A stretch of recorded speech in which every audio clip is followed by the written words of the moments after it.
Hi, I'm Gabriel Waknin from OnOff Group. We help teams solve big challenges and test bold ideas quickly through design sprints, a fast, structured process that aligns your team and gets real customer feedback without months of wasted effort. Too often, teams spend weeks or even months debating solutions or building things customers don't actually want. A design sprint flips that around. Instead of long debates or wasted effort, you reduce risk by testing ideas first. In just 5 days, you go from problem to prototype, validate it with real users, and get stakeholders aligned around clear next steps.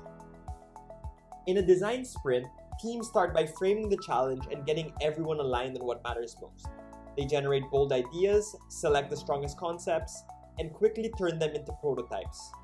Finally, those prototypes are tested with real users, so the team walks away with clear insights and a validated direction, all in just 5 days. At the end of a design sprint, you don't just have ideas, you have a tested prototype.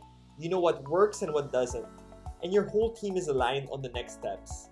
This reduces the risk of building the wrong thing and helps you move forward with confidence. I guess you're wondering who uses it. Well, companies in every industry use it. We've worked with teams at Microsoft, Meralco, Sun Life, PruLife, and AIA. From launching new products to improving customer journeys to testing bold ideas quickly, any team facing a big challenge can benefit. Thanks for watching. If you're curious how this could work for your team, let's connect. I'd be happy to share ideas or run a quick intro session. Learn more at onoffgroup.com or send me a message right here on LinkedIn.